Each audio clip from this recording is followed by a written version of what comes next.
Hello, my dear project managers, PMP exam students. I hope you're doing well. Welcome to PMP Exam Simplified Nano Bootcamp. This bootcamp is going to be extremely rapid. So tighten your seatbelts and be ready to fly because we are going to break down what exactly you need to do to make the exam simplified for you. If you're watching me on YouTube or my friends on Instagram, I would love for you to chat into me and let me know where you're listening to me from and what time of the day it is. It would be of great interest to me. But you see, the thing about the PMP exam is a lot of people say it is difficult to maneuver. It is difficult to study. It is difficult to understand. So I wanted to give you some reminders to make it as simple as possible to help you recall what you need to do to stay on the straight and narrow.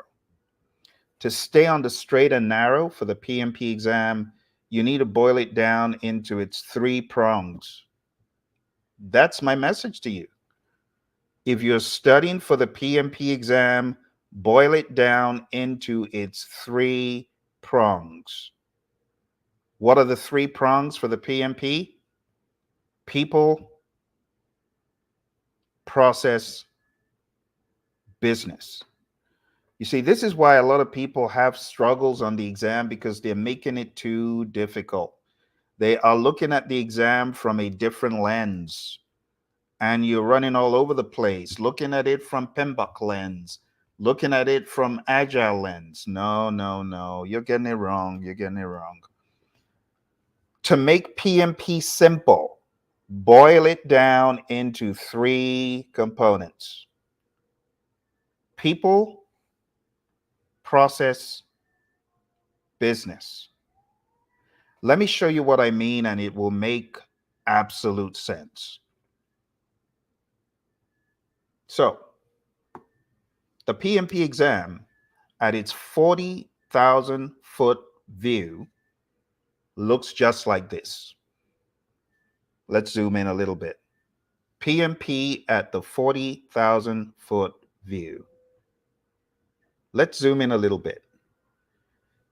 If we get to PMP in the people domain, as you can see here, there are 14 things that you need to be able to speak to, need to feel comfortable doing, and need to be knowledgeable in.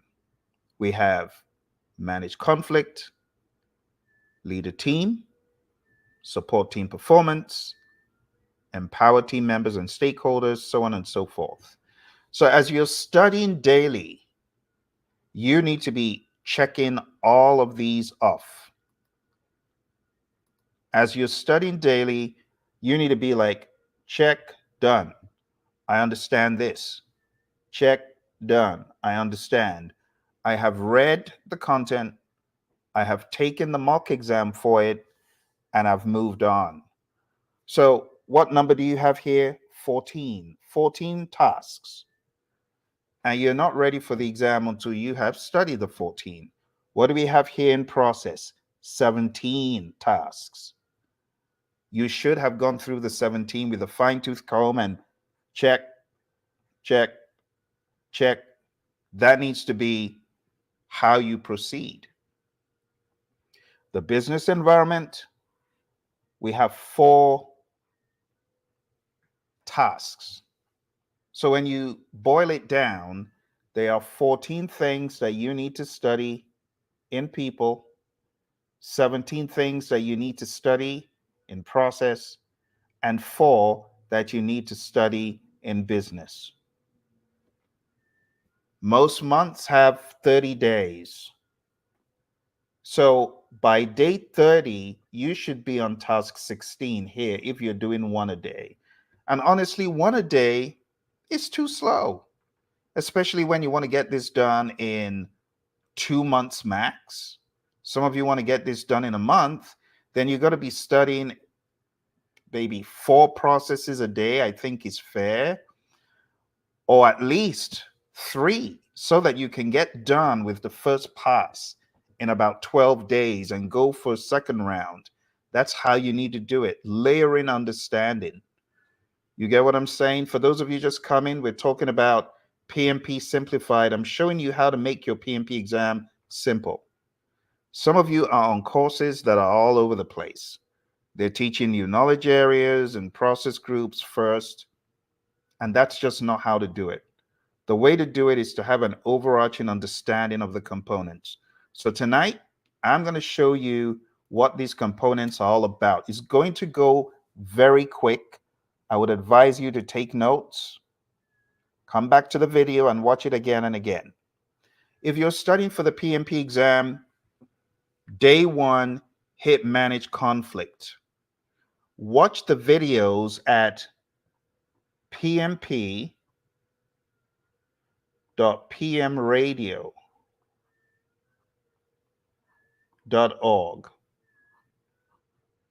Watch the videos, they're free, pmp.pmradio.org. There are 14 videos on people.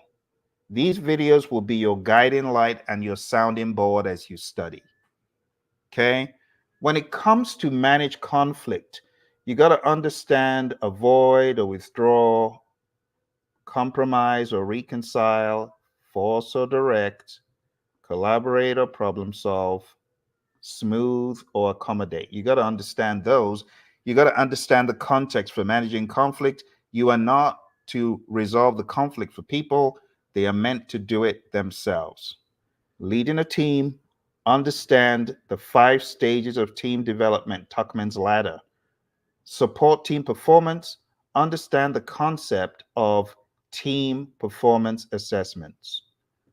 Empowering team members and stakeholders, understand the concept of the Hersey-Blanchard model and the concept of delegating.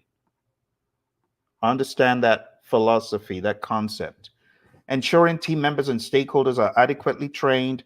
Understand that in the world of Agile, we have a skills marketplace. In the world of predictive, we get the team the training and coaching they need. So understand the concept of a team charter and what it might say as regards to mentoring and coaching each other. Building a team, you got to understand the 5 stages of team development: forming, storming, norming, performing, and adjourning. Again, it's not to cram them, but it's to understand the philosophies. 7, impediments, obstacles, and blockers. You got to understand what they are. So you got to be entrenched into this world of agility to understand the servant leader's job is to do this. I would say read up the Scrum Guide at scrumguides.org. Ken Schwaber has a website out there with Jeff Sutherland where you can read the Scrum Guide. I would also recommend going to scrum.org to take some of Ken's open-ended, open, free, I would say, mock exams. Negotiate project agreements. Again, it's the philosophy. We want it to be win-win, not win-lose. Collaborate with stakeholders. You got to understand what the Agile Manifesto says. Customer collaboration over contract negotiation. Read your Agile Manifesto. Understand from the perspective of the customer. Build shared understanding. Again, it's all these philosophies. You got to understand the concept of being transparent. Transparency. Along these lines, you got to understand one of the best things Kanban will do for you: transparency. Understand the principles of Kanban, the concept of limiting your WIP, making process policies explicit and things like that. It helps your mindset. Engage and support virtual teams. Hopefully, you know what a virtual team is. Virtual teams are geographically dispersed. When we talk about the people domain at large, there's certain terminologies you got to understand, like T-shaped scales. What does that mean in the world of Agile? It means broad and deep skill sets, same as broken comb or paint drip. When it comes to define team ground rules, you got to understand this is a team charter, social contract, team contract, ground rules. All that same talk goes under here, right? A team contract, a team agreement, social contract, ground rules. same thing. So when we say define team ground rules, the ground rules live in the team charter, also known as a team contract or social contract, also known as a team agreement. Mentoring relevant stakeholders is a no-brainer. As a scrum master, as a servant leader in the world of agile, it's something you do all the time. In the world of predictive, it's also a hat you should wear. So for this exam, be aware you'll be tested on that. 14, promote team performance through the application of EI. Just use common sense understanding to how EI works, body language, facial expressions, because EI, emotional intelligence, is bridling your emotions, understanding yourself, bridling your emotions, and being able to influence the emotions of others. And honestly, boom, there we go. That is the very first domain. There is really nothing more to it than studying these things that I've given you very rapidly. Go back to the video, watch them over and over again because it's going to help you. When you talk about some of the overarching philosophies that the PMI will espouse, we also talk about the 12 principles in PMBOK. 7, understand 12 principles of project management. Like I said, understand the Agile Manifesto values and principles. These things will help you. So again, it's philosophy, philosophy, philosophy. When it comes to the people piece, philosophies will help you a whole lot. And honestly, I see most people doing well on the people domain easily. Where people struggle is the next one. Let's go to the next one. Next one is process domain. Listen carefully because it is going to go quick and I'm going to be dropping a ton of gold for you to go mine and re-listen. Okay. So when we talk about process, the tricky thing here, you got to remember this is talking about the world of agile, the world of hybrid, and the world of predictive, right? This is where you need to really put on those three different hats, and you could change the hats. It might help you on some of the questions. So the very first one, execute project with urgency required to deliver business value. Read the Agile Manifesto and understand what it says about a couple of weeks to a couple of months with preference to shorter time scale. Why the shorter time scale? You got to understand its urgency to deliver value so a customer can begin to reap benefits. We reap benefits. We could take some of those monies that we've realized, our profits, put it back into production, and you're just compounding your profits from a business standpoint. So understand why you want to execute urgently to deliver business value. You also need to understand what is value. Value is the net quantifiable benefits that a customer derives from a product, service, or result. So understand that in order for there to be value, there should be benefits. In order for there to be benefits, there should be some advantage you're experiencing. There should be a higher level of efficiency, a higher level of proficiency, something great that you're experiencing. Number 2, manage communications. To understand this, this is where your 49 processes come in. Because in the process domain, even though it's not in the order they appear in process groups or practice guide, you got to understand what exactly am I doing in managed communications? It's a bit of a bland statement. So with managed communications, you got to understand the three things you do and why and how. And they are planned communications management, managed communications, monitor communications. Three things you do in the world of the PMI. And that is how you need to roll with this. Then you need to put on your agile hat and say, how do we manage communications in agile? What are some of the artifacts that could be used as a communications tool? Well, you think about your Kanban board right there, that's a communications tool. You think about the understanding of velocity, burn up charts, burn down charts. Those are also communication tools. So the way we communicate is not by providing big old reports as we do in other worlds, right? And honestly, in the world of predictive, it doesn't have to be a big old report, but we do have work performance reports. So you got to understand, what is a work performance report? How does it differ from just ordinary data that hasn't been distilled into information, that hasn't been distilled into a report? These are some of the things you need to understand the concept so that when you're on the exam, you're mowing it down and killing it, not saying, oh, I don't understand the language.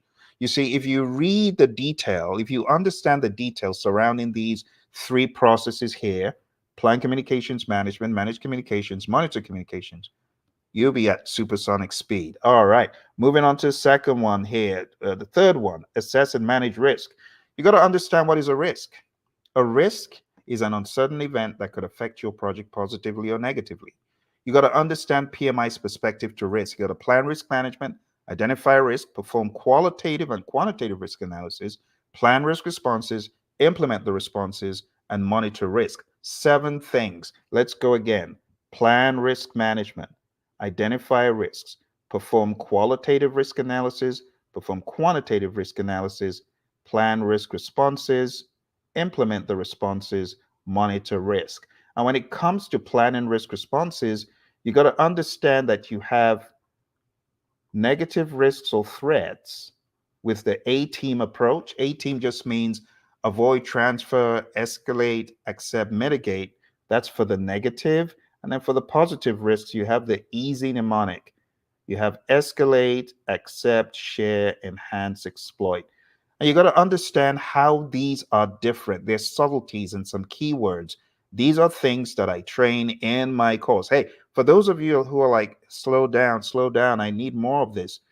Well, perhaps you should just show up to my training. It's at hpmexam.com. We've been going strong for a while and helping people understand this syllabus because trust me, you need a skilled animal handler. Okay. So that's risk management. Going to stakeholders. In the world of the PMI, it's the same thing. Stakeholders, you got to identify stakeholders. So there's a process to it. Like the process domain is so hard for people because they don't know the process. And PMI, they've given us a blueprint, how to think, how to practice project management. So we identify stakeholders, we plan stakeholder engagement, we manage stakeholder engagement, and we monitor stakeholder engagement. That's what you do. And in the world of Agile, it's no different. We just do it in a different way and we don't have all these documents and processes. But trust me, your product owner, they better know who the stakeholders are. They better know the business side. They better know the customer. And they engage the stakeholder appropriately. You see, in the world of Agile, the responsibilities are broken down very differently. In the world of predictive, it's all on the project manager, right? But in the world of Agile, it's distributed across the team, across the Scrum team, or across the Agile team, whether you're Kanban or your TDD or ATDD, whatever you're doing, it's not on one person, right? It's not on, oh, it's all about the project manager. No, it's distributed. So we as team members, as developers, right, we engage with our stakeholders on different levels. And there's no project manager lording it over us in Agile. You see why the exam could be tricky? You got to be able to think agilely and you got to be able to think predictively. And then you got to choose the line of best fit based on the questions. Okay, so this is how to make the exam easy. I'm teaching you how to simplify it. These are the things I expect you to do as you're studying for your PMP exam. Okay, again, this is based on the PMP exam content outline from PMI. This is the blueprint on which the exam is based. And if you are not studying the content outline, you are not doing it right. You're doing it wrong. Don't do it wrong. Let me share with you in the chat. I'm going to bring up the PMP exam content outline. Let's bring it up so that you folks who have not downloaded the tool, because it really is a tool. Some people don't know that. You don't know the history of this thing. The PMI used to sell this for $39.99 back in 05, 06, $39.99. Now you got it for free. Absolutely free. Isn't that cool? Yeah. So this is what I'm looking at here. I've put that in the chat. Okay. So if you have not downloaded those, please go ahead and download it. Let's do that again. Okay. I hope it's coming up. Let me make sure. Let me make sure my friends on YouTube, I have not forgotten you. Let me make sure you're getting this as well. Friends on YouTube. Let's make sure it's coming across. Is it? Okay. I think you are getting it. Very good. Good, good. Okay.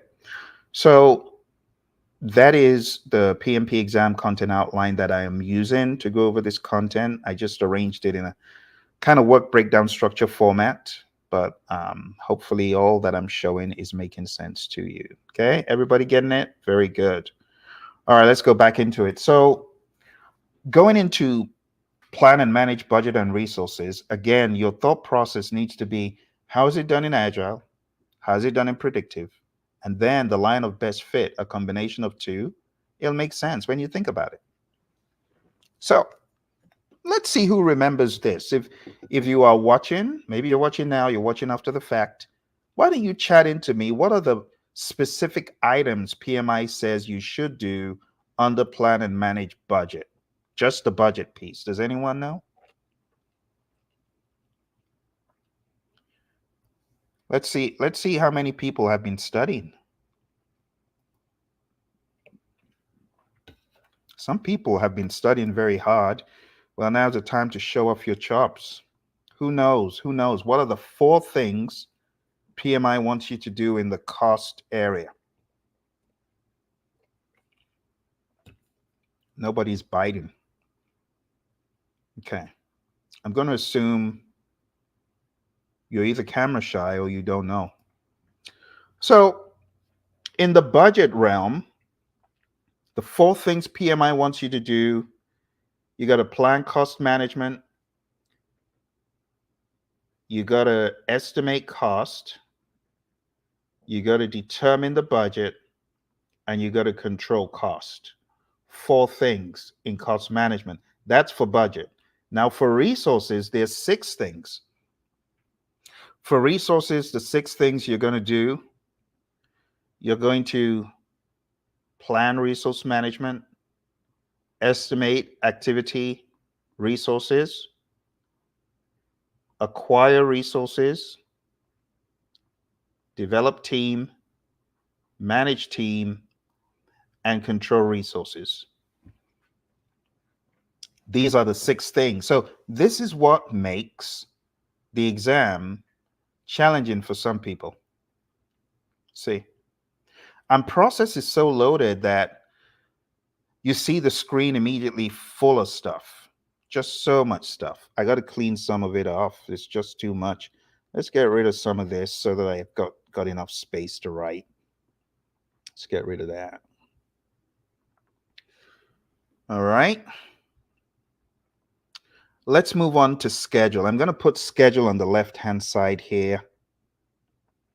So when it comes to plan and manage schedule, as usual, in the world of Agile, what do? Do we build a schedule? The closest we get to building a Gantt chart is when we're doing our product roadmap. So in the very beginning, we do all of the visioning and we could create a roadmap, and that's the closest we get to the Gantt chart. But in the actual world of Agile, when you're in the sprints, you're not building a schedule, you're doing sprint planning.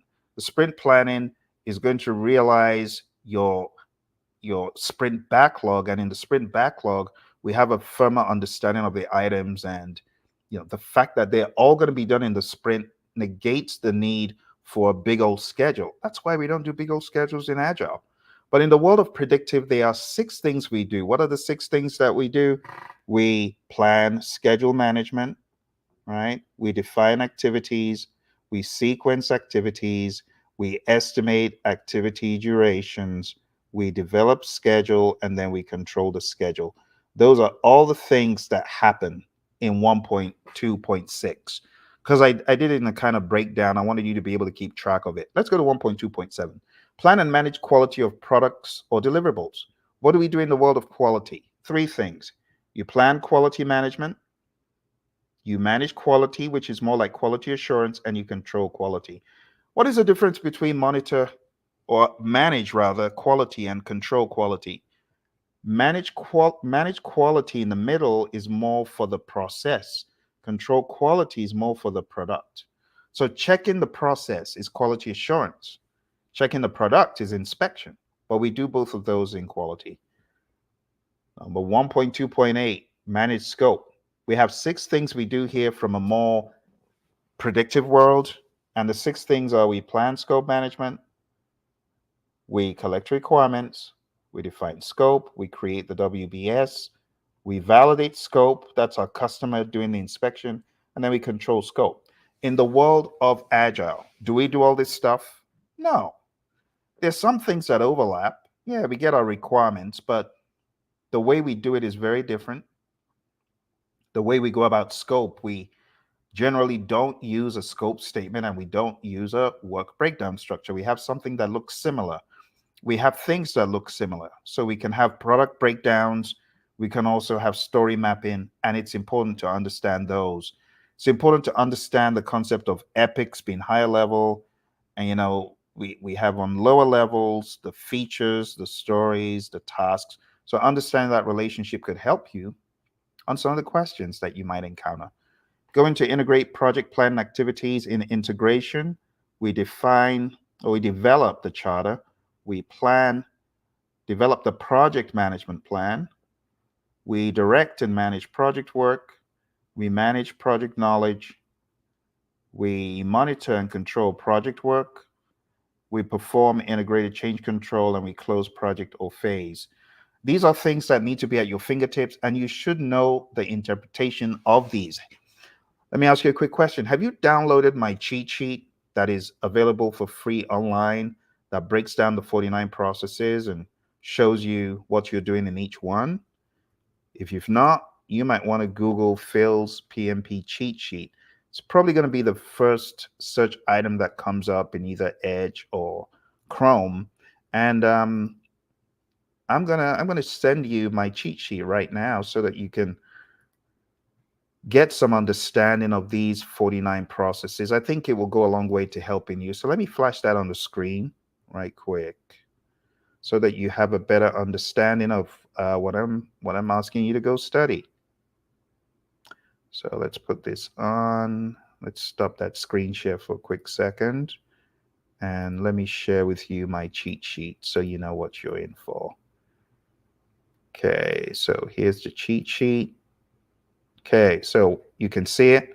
This is my cheat sheet. And in this cheat sheet, I have the 5 process groups at the top. I have the knowledge areas on the left. And inside here, I have the processes. And if you go to this link, you can find it. So I'll put this link in the chat so you can download the cheat sheet. And hopefully that will make some sense to help you navigate the exam. So let me put that in the chat. And you should get in a few seconds. Okay. All right, let's go back to our WBS we were looking at. Going back to our work breakdown structure. Here we go. I think some people didn't get the cheat sheet, unfortunately. Just Google Phil's cheat sheet and you should find it, whether on Edge or Chrome. All right. So moving on from integrate project plan activities, just a quick note that the integration in Agile is done by the team. Manage project changes. The way we manage change in Agile is different. In Agile, our change management is fluid, dynamic. We welcome changes even late in development. Agile processes harness change, as the Agile Manifesto says, for the customer's competitive advantage. But in the world of predictive, we do it differently. We ask for a change request form to be filled. Then we analyze the change request. We put together our feedback, send it to the change board. The change board analyzes it. They decide to go or not go ahead, or they could get in touch with the customer for more. And eventually they say yay or nay, or they may put it on pending on hold. But all of these changes are talked about in the area of integration in PMI's literature. Number 11, plan and manage procurement. So here we plan procurement management, we conduct procurements, and we control procurements in PMI's world. The way this is handled in Agile could differ. We could have experts on the team who understand how to effectively manage that specific procurement, or in the organization at large, we might have a procurement team. Manage project artifacts. An artifact could be documentation, it could be a widget, it could be something that you've created in the past that needs some kind of version control. But in the world of Scrum, we talk about 3 artifacts, and they are the product backlog, the sprint backlog, and the increment. Okay. For those of you just coming, if you have not been to my free course, Listen very carefully. If you have not been for my free course, you need to. Because what I hear from a lot of people is that the free course is even better than what a lot of them paid for.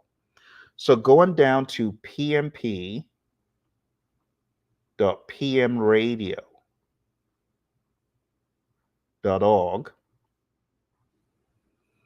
and that will help you digest the contents for the exam by just taking maybe up to 3 or 4 a day. Let me go there on my phone and make sure that I gave you the right link, because there's so many PM radio links. There's study.pmradio.org, which I believe goes to my podcast, where you can just listen to all this stuff on the go. And there's so that's it, pmp.pmradio.org. And the cool thing about it, a lot of people don't know, it's one of the hidden secrets of this exam journey. But if you go on there, the same way I've got this on my phone, you can just watch, you can just scroll and watch video after video on each one of the 35 tasks. And this is about 50 hours of video, all free. I believe in paying it forward because, when I was trying to get certified, I ran into a lot of bottlenecks and I couldn't find training to help me that didn't cost an arm and a leg, which is why I do what I do. Right. So going down to pmp.pmradio.org, let me put that in the chat just to make sure everyone's got it. pmp.pmradio.org. I know a lot of people that have used this solution to ace the exam. You see, just because it's free doesn't mean it's at the level of the other free stuff that people put out. This is free, but I would value this easily at hundreds of dollars, but it's all there for free. So that's the link, pmp.pmradio.org, for those of you looking for accountability, for those of you looking for a method to the madness. Because today is all about the PMP exam. I like it simple. I love it simple. If it's not simple, I get disturbed. I get disturbed. If I see someone making life difficult for students studying for the PMP exam, it really disturbs me because I know what it's like, right? I went to the library trying to study for my exam, and I spent the first 4 hours were just pathetic, and it didn't help spending 7 hours in the library reading PMBOK. It didn't help. So that's what I do. Another thing I have for you that I want to share is the 40 days to PMP exam free curriculum. I've put that in the chat as well. And all I need you to do is follow the curriculum. I say a task a day will keep the PMP exam blues away. Just a task a day. I've made it so simple. I've taken the concept of money off the table because I have a lot of friends who are studying for this test. And honestly, they're like how I was. I couldn't afford it. Are you kidding me? I couldn't afford it because the job I was at was hopeless. Just struggling to survive. So I know a lot of you are trying to get out of that quagmire. You're trying to get to higher ground, and that's why I do what I do, because you're like the old version of Phil who could barely find books to, thank goodness for my mentor who gave me the books for PMP, because I couldn't afford all this stuff. It was very difficult. I would have to go on eBay looking for used books. Now I'm writing the books. You see what I'm saying? I'm paying it back. All right. So here in the chat, I also put here links to the video. So this could be a very good study tool for you. If you click on that, you can download it as a PDF, but this just guides you on what you need to read. Like day one, if you want to get all this stuff done in 40 days, I have all these links here, and then you can just You can just download this, and that is also a good guide for you. And you can modify it to fit whatever you're looking to do. All right. Okay. With that said, let us jump back into our PowerPoint. Stop the screen and let's jump back into our PowerPoint. I know some of you are at work. Those of you, my friends on PST, you ain't left. You're still there. You're trying to get out of work or trying frantically to watch me as you work. It's okay. The video won't go away. You can come back to it. All right. So that's all for manage project artifacts. Like I said, you got the product backlog, the sprint backlog, and the increment. All right, let's go to the next one. Determine appropriate project methodology and practices. So this is all about knowing when it needs to be agile, A for agile, P for predictive, IT for iterative, and IN for incremental. You should pinpoint precisely know that the single delivery, let's use some color coding here for the first time. I know some of you don't like seeing red. I'm helping you see it now so you don't have to see it on the exam. Oh my goodness. All right, here we go. So predictive is a one-time delivery. Iterative is a one-time delivery. Incremental and agile are multiple deliveries of a small variety. Okay. You need to understand when to use an agile approach versus an iterative approach.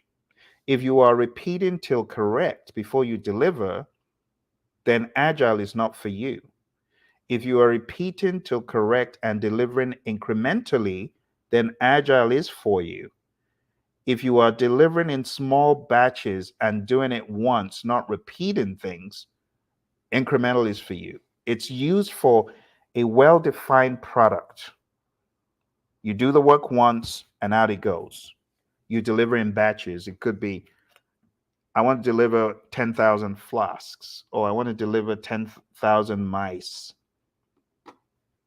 Someone said animals. No, no, no. Like the mouse for your computer. All right, let's go on to the next one. Establish project governance structure. Give me a definition for governance. If your exam is next week, you should be right there in terms of knowing what governance is. What is it? Do you have an answer?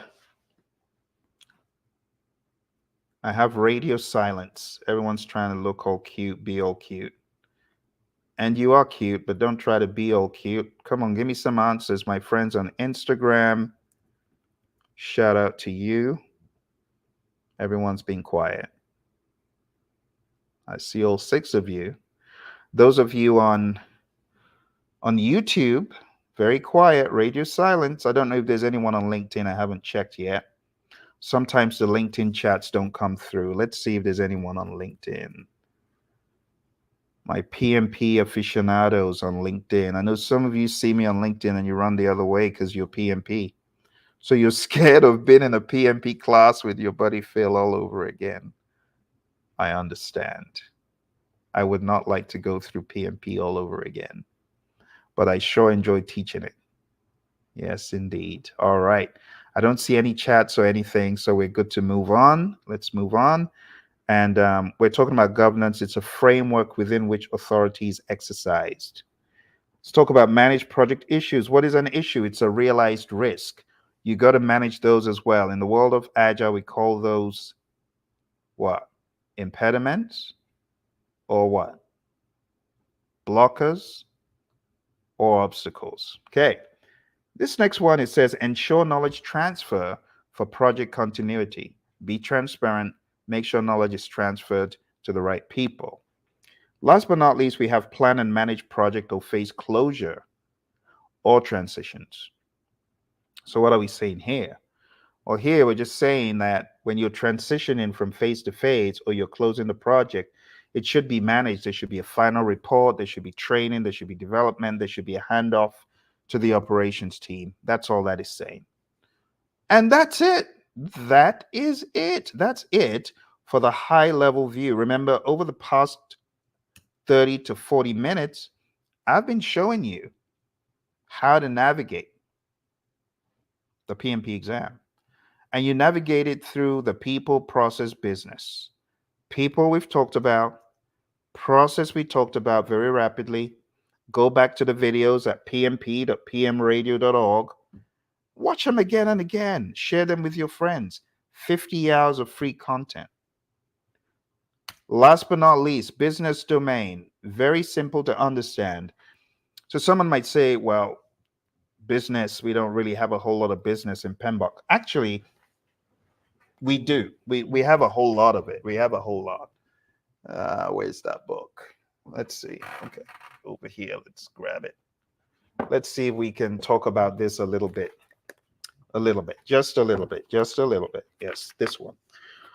So while it may not look like there's a whole lot of business, the first part of this book talks about, in chapter 2, a value delivery system. It talks about a system for value delivery. Let me read it very briefly on page 7, right? Page 7. It says, creating value, organizational governance, functions associated with projects, the project environment, and project management considerations. So anywhere you see the talk of value, anywhere you see the talk of value, you want to be thinking about business, because you should be in the business of adding value, right? So those are good mentions. The value delivery system, let me read the definition for you. I don't read a whole lot of 7th edition with you folks, and I should once in a while. Once in a while, because I've not really read a whole lot of 6 either, you know, because it's out of print, unfortunately. But we have value delivery components, but I want PMI's value delivery system. So it says projects exist within a larger system, page 7, such as a governmental agency, organization, or contractual arrangement. For the sake of brevity, this standard uses the term organization when referring to government agencies, enterprises, contractual arrangements, joint ventures. You see all that businessy stuff talk? It's all there. Now, going over to what a value delivery system is, a value delivery system is a collection of projects, programs, portfolios. When those are working together, that is what comprises a value delivery system. Let me read page 8. It says, value delivery components. There are various components such as portfolios, programs, projects, products, and operations that can be used individually or collectively to create value. Working together, these components comprise a system for delivering value that is aligned with the organization's strategy. So what is the summary of what I'm saying? I'm not saying go cram this stuff. No. I'm just telling you that when you talk about delivering value, there needs to be a vehicle for delivering value. And that vehicle is projects, programs, portfolios. Okay? So coming over here, let's go into it now, talking about plan and manage compliance under business. In every organization, the projects that you do are usually meant to meet some level or standard, right? And in instances where you are aligned with government bodies, you know there's got to be compliance. OSHA compliance in America, right? Americans with Disability Act, HIPAA compliance, PCI compliance, and we could go on and on. So you as a project manager, you better have that down pat, PMI is saying. And in the world of Agile, our compliance items, those can be part of our definition of done. So because you're working in an Agile environment doesn't negate you upholding compliance. Just remember that. Evaluate and deliver project benefits and value is the next one. Benefits and value. What did I say is value? Value is your net quantifiable benefits that a customer experiences. And we have tangible and intangible value. This is very well covered. You're going to make me get my PMBOK 6. Should I get my PMBOK 6? I think I should. Let's get my PMBOK 6. So this is how you two should refer to your PMBOK. It should be not like eating it, just consuming PMBOK. It should be for reference. But I love page 7 here. I want to read page 7 for you. Page 7 in PMBOK 6. It might exist in process groups or practice guide, but I'm used to PMBOK 6. So let me read. Projects enable business value creation. PMI defines business value as the net quantifiable benefit derived from a business endeavor. The benefit may be tangible, intangible, or both. Let's jump to the examples. Examples of tangible value: monetary assets, stockholder equity, utility, fixtures, tools, and market share. Those are tangible. What about intangible? Goodwill, brand recognition, public benefit, trademarks, strategic alignments, and reputation. So you've got intangible, and what we're saying here in this specific domain is you need to be aware of benefits and value as a project manager, because we have a benefits management plan talked about in this book as well. Let's go on to page 33. Page 33 has got a very important document in PMI's world, and not too many of these project management bodies talk about it, but PMI did a good job in bringing it to the surface. It's called Benefits Management Plan. Because what happens in a lot of projects, you do the project and everyone goes their separate way and they forget about the benefits. And honestly, in a lot of projects, the benefits are not realized. So imagine working millions and millions of dollars on a project where the benefits were never really realized because you didn't chase them down and there was no one policing it. And that's where benefits management comes in. It says the project benefits management plan is a document that describes how and when the benefits of the project will be derived and describes the mechanisms that should be in place to measure those benefits. A project benefit is defined as an outcome of actions, behaviors, products, services, or results that provide value to the sponsoring organization as well as to the project's intended beneficiaries. Development of the benefits management plan begins early in the project life cycle with the definition of the target benefit. You see, there should be a target. You don't just do projects for no good reason. You do the project, you execute the project, you authorize the project in the beginning because you're looking for those benefits. So the PMI just wants you to be aware of benefits. So important.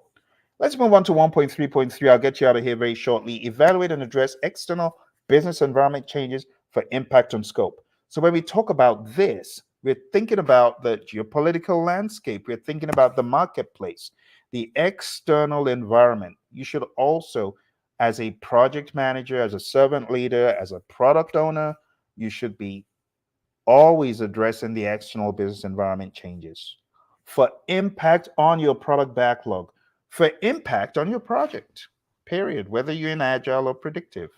But really, this is the job of management. This is a job of the product owner. This is a job of the program manager. This is a job of the portfolio manager. Any sensible professional should have their ear to the ground and be surveying the external business environment changes. Like AI is massively changing the game in all environments. So anyone who's in business and is not AI savvy, they've already missed the boat. And PMI is saying, don't be like that. Be aware of what's happening outside. Finally, we have support organizational change. You need to be aware of how your project affects your firm and how your firm affects your project. And that's it in a nutshell. It's that simple. So for those of you who are struggling with your PMP exam prep and you're like, I don't know how to study, I don't know what to do. Hey, newsflash. Study people. Okay? All the 14 tasks. Don't be trying to throw in, oh, I got to study PMBOK. Or I got to study this agile practice guide, right? No. Leave those by the wayside for now. I'm not saying those are bad. I'm just saying you need clarity to plow through the material in the first take. My recommendation will be 4 processes a day, 3 at a minimum. If you're hitting 4 processes a day in about 4 days, you're done with people. Then you hit the process domain. In another 4 to 5 days, you're done. That's just 9 days. And then you got business, 10 days, you are done cleaning through it. Then, hey, watch this. Then you can begin laying more bulk on top of what you've already gotten a firm foundation on. Because I don't want to minimize the importance of the other things you are meant to be doing. You know what other things you're meant to be doing? You're meant to be getting firmer, just like I was showing you as we're going through it. I was talking about the world of Agile, and I was talking about how you do things in Kanban and how Scrum comes in. And for those of you that don't already know, Agile is not a framework, it's not a method, it's a state of mind, it's a philosophy, it's a belief system of values and principles that when you properly apply them, it helps you pivot to the ever-changing world around you and you become agile. You are agile. Some people trying to do agile, but they're not agile in mind. It starts in the mind. That's why you can have people say, well, we're doing Scrum, and they got no clue about Agile. They're the worst. So it comes mind first, right? The mindset will affect the attitude. The attitude will affect the behavior, and the behavior will affect the culture. I call it the ABCs of Agile. Attitude affects the behavior, behavior affects the culture in the firm. And then you truly are becoming more agile. So for your exam, even though you've covered people, process, business, you need to get very solid in the world of agile. And you know the first place to go, it's not Scrum, it's not TDD, it's not ATDD, it's not BDD, it's the manifesto. Hit the manifesto. Go to agilemanifesto.org, hit that thing squarely. That's one, okay? Number two, you got to understand some of the frameworks. And the big two are Scrum and Kanban. And this is where you need to be tying PMI's perspective to these through the Agile Practice Guide, which is about 120 something pages. Anyone complaining about this book, I need to take you back to high school, because you know in high school how we would study these crazy physics and chemistry books, biology books. Those were the worst for me, the biology ones. We used to study that stuff. So I don't want to hear complaints about this puny little Agile Practice Guide. It's just 120 pages or something like that. I would advise that you wrap your understanding of Scrum and Kanban around PMI's pretty little bow called the Agile Practice Guide. I would also suggest when it comes to Scrum, we got to make this color coded. Read the Scrum Guide.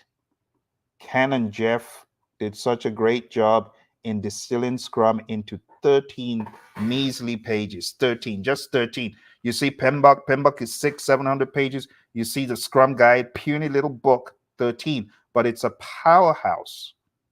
It's a treasure trove because it encapsulates the principles that we study in the Agile Manifesto, and it distills it into a framework. It's lightweight. And honestly, it is so lightweight that a lot of people think, oh, we got to go get safe. And it's sad because those folks had totally missed it. You don't have to go get safe. Safe is actually quite unhealthy when you boil it down. Goes against the manifesto in many ways. So your best bet if you wanted to scale up is to go to Ken Schwaber's website. I don't work for Ken, by the way, but Ken, in addition to Scrum, we have the Nexus Guide. For those of you that are adventurous and want to go outside of what I'm saying, you want to look at Ken Schwaber's Nexus Guide. It will help you effectively scale Scrum. Ain't nobody need no safe. I'll tell you that straight up. One of my mentors, Tom Mellor, he actually calls it unsafe. It's unsafe. Anyway, we leave that by the wayside. Let's move on. So when it comes to the world of Agile, what I'm saying is get good by knowing your Agile Practice Guide, right? Get good by knowing your Scrum Guide, and get good by understanding within the Scrum Guide what it says about Kanban, the philosophies, they're there, documented very well. Understand the concept of lead time, and cycle time. Lead time is beginning to end. Cycle time is what you spent the time doing on that process or that ticket item. It's so important that you read the Agile Practice Guide. Don't leave stones unturned. I also want to speak to the concept of studying for the exam where people think, oh, what did I get in study hall? I got to check my score. You don't have to check your scores in no study hall. In fact, you'd probably be better off not using that because it's very demoralizing and discouraging in terms of the questions. I understand if you don't have a bank and you have to use it, but don't be discouraged because it's actually a confidence killer for many people. When you keep getting 40s and 50s, and even 60s a measly score, and it's because the questions are not written very fairly and objectively. I would not write questions like that. So for those of you who have found yourself down that study hall path and you're saying, what do I do? No. The question is, do you understand people, process, business, agile? Do you understand? Let's go to the next thing because I'm getting off topic here. Let me stay on task like a good project manager. Do you understand the PMBOK or the process groups or practice guide, right? Breakdown of the 49 processes, the 5 process groups, the 10 knowledge areas. If you do understand this stuff, great. Note, I didn't say if you cram this stuff. I said if you understand it, great. This is what you need for your exam. Pretty much what I showed you on the 3 pages. Let's go over it again. For those of you who said, Phil, help me, I'm sinking. Hey, don't sink. Don't sink. Sink up. Don't sink. All right. So at a high level, people, process, business. I went over all this with you today, right? Next level, agile. Become a beast in agile. Understand the Agile Manifesto, the 4 values, the 12 principles, be all up in that stuff. Then the Scrum Guide, be all up in the Scrum Guide. Go to Ken Schwaber's website, like I said, scrum.org. You got some free mock exams that Ken has out there. They are so helpful, but you want to look for the exams that are tailored to the PSM certification, called PSM Open. Go take those, all right?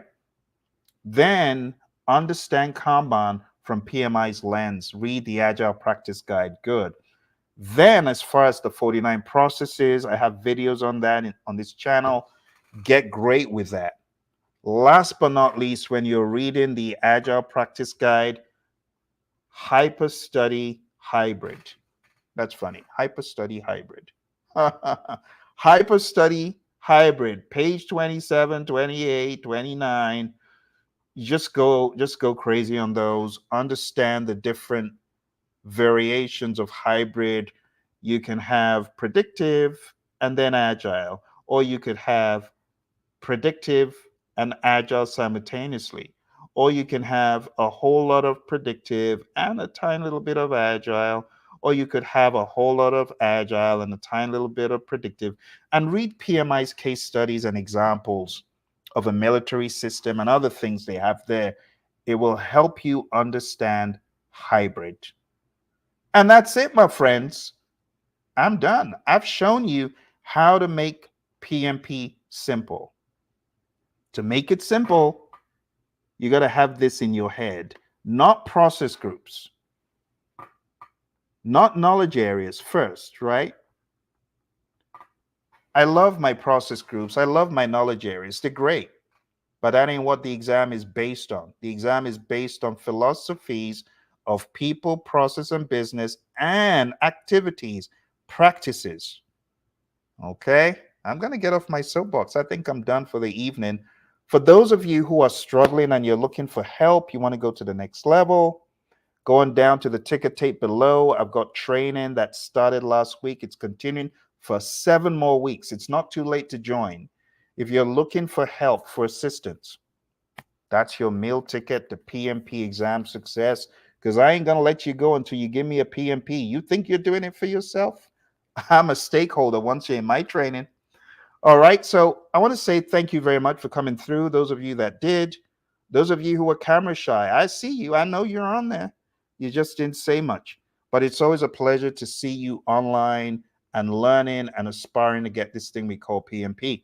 All right. So let's give it everything we've got. Let's go to that next level, which is by studying using all of the content that I put in the chat. And I see you as a PMP. You may not see yourself as one, but I see you as a PMP. Thank you very much for joining me today. You have any questions after the fact, feel free to put them in the chat. I'll be more than happy to answer them. And don't forget, check out all of the 1 to 3 links. Check them out. I'll see you next time. Bye for now.